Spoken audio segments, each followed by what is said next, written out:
Rumah kos di kota lama yang digunakan untuk pemujaan setan. Maya, seorang mahasiswi yang baru pindah ke kota lama demi melanjutkan pendidikannya, tanpa sengaja menemukan sebuah rumah kos tua yang menawarkan harga sewa sangat murah.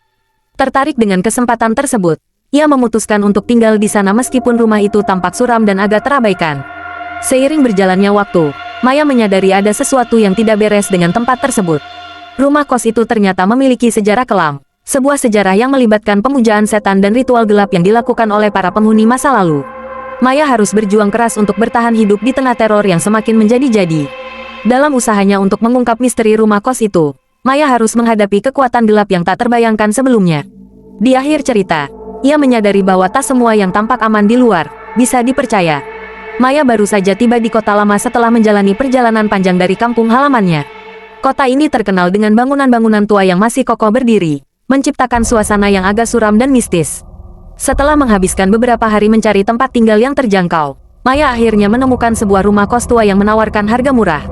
Meskipun kondisi rumah tersebut sedikit usang dan tampaknya tidak terawat, pemiliknya, Bu Sari, seorang wanita tua dengan penampilan yang ramah, meyakinkan Maya bahwa itu adalah tempat yang aman dan nyaman untuk tinggal. Maya merasa beruntung mendapatkan tempat dengan harga semurah itu. Rumah kos tersebut tampaknya tidak terlalu besar, namun cukup untuk menampung 5 penghuni lainnya.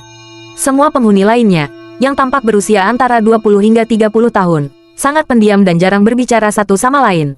Maya merasa agak canggung dengan suasana tersebut, tetapi mencoba untuk mengabaikannya. Namun, tak lama setelah ia mulai tinggal, ia merasakan sesuatu yang aneh. Pada malam pertama, ia terbangun oleh suara-suara yang datang dari lorong sempit di luar kamarnya. Langkah kaki yang berat dan perlahan, disertai dengan suara pintu yang berderit. Maya berpikir itu mungkin hanya penghuni lainnya yang tengah berjalan. Namun suara-suara itu berlanjut meskipun tak ada siapapun di luar kamarnya. Bahkan, di beberapa malam berikutnya, Maya mulai mendengar suara tangisan pelan yang berasal dari lantai bawah tanah. Suara yang sangat sulit untuk diidentifikasi. Penasaran, Maya mencoba bertanya pada penghuni kos lainnya. Namun mereka hanya tersenyum canggung dan segera mengalihkan pembicaraan. Pada hari ketiga, saat Maya hendak membuka pintu kamar, ia mendapati bahwa pintu itu sedikit terbuka, meski ia yakin sudah menutupnya rapat-rapat sebelumnya. Perasaan aneh mulai menguasai dirinya, tetapi ia mencoba untuk menenangkan diri dan menganggap semuanya hanya halusinasi. Keanehan semakin menjadi-jadi setelah beberapa malam.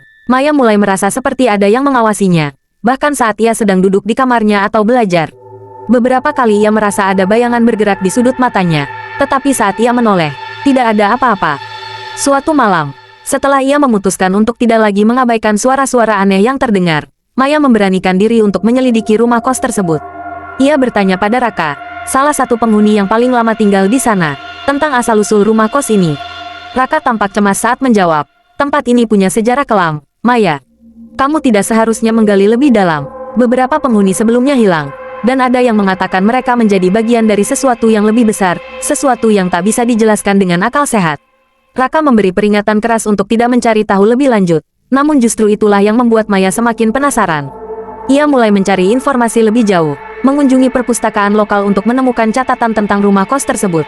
Di sebuah buku tua yang sangat usang, Maya menemukan catatan mengenai rumah kos tersebut yang ternyata telah berdiri sejak abad ke-19. Buku itu menceritakan tentang pemilik pertama rumah kos yang terlibat dalam praktik pemujaan setan, dan bagaimana para penghuni yang pernah tinggal di sana menjadi korban ritual gelap. Di beberapa halaman, ada gambar-gambar simbol aneh yang diukir di dinding rumah kos itu, simbol yang menunjukkan adanya pemujaan untuk entitas yang disebut sebagai penjaga kegelapan. Setelah beberapa hari mencari, Maya akhirnya menemukan pintu terkunci yang mengarah ke ruang bawah tanah. Rasa penasaran yang besar mendorongnya untuk mencari kunci ruang tersebut. Dengan bantuan kunci yang ia temukan di laci meja Bu Sari, Maya akhirnya bisa mengakses ruang bawah tanah itu. Maya membuka pintu ruang bawah tanah dengan hati-hati. Begitu masuk, ia terperangah melihat apa yang ada di dalam. Di tengah ruangan terdapat sebuah altar besar yang terbuat dari batu hitam, dihiasi dengan lilin merah yang telah terbakar habis. Beberapa kain kafan putih tergantung di dinding, dan ada sebuah lukisan besar yang menakutkan di ujung ruangan. Lukisan itu menggambarkan sosok yang tampak seperti mayat hidup dengan mata yang kosong, seolah-olah sedang menatap langsung ke Maya. Di meja altar, terdapat benda-benda ritual, termasuk tengkorak manusia, botol-botol berisi cairan merah yang tampak menyeramkan, dan beberapa buku-buku tebal dengan tulisan dalam bahasa yang tidak dapat ia pahami. Saat Maya semakin mendalami ruangan itu, ia menemukan sebuah catatan yang menjelaskan bahwa rumah kos tersebut telah digunakan sebagai tempat pemujaan setan selama beberapa generasi.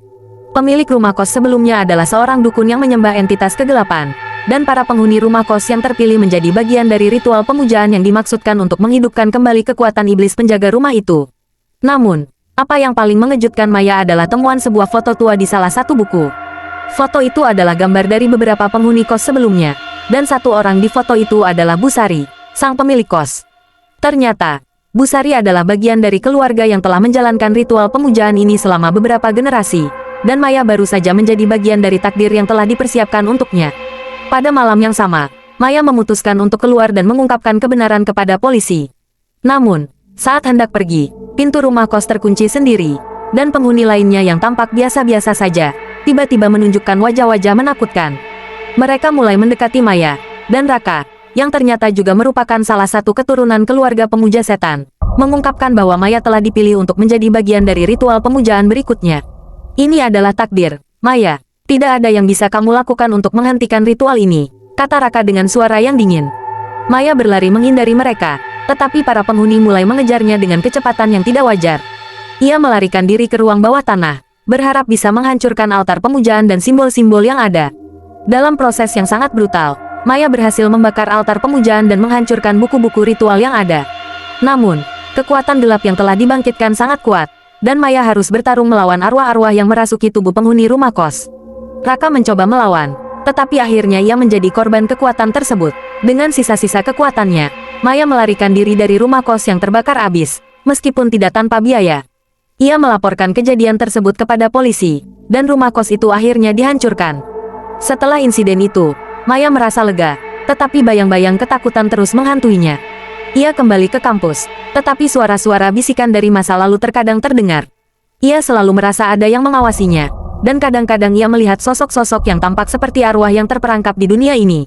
Namun, Maya belajar banyak dari pengalaman tersebut. Ia menyadari bahwa keberanian untuk mengungkap kebenaran dan menghadapi kegelapan adalah satu-satunya cara untuk mengatasi ketakutan. Meskipun tak semua kegelapan dapat dihindari, memiliki keberanian untuk melawan adalah cara terbaik untuk bertahan hidup. Cerita ini mengingatkan kita bahwa ketamakan terhadap kekuatan dan kehidupan abadi seringkali membawa kita ke jalan yang salah. Kita harus berhati-hati dalam memilih jalan hidup dan tidak tergoda oleh janji-janji yang tampaknya menguntungkan, karena kebenaran bisa jauh lebih kelam daripada yang kita bayangkan. Keberanian untuk menghadapi kenyataan, meskipun itu menyakitkan, adalah hal yang bisa membebaskan kita dari cengkeraman kegelapan. Bagaimana pendapat kalian? Apakah ada yang pernah mengalami kejadian mistis atau melihat penampakan secara langsung? Coba tulis di kolom komentar.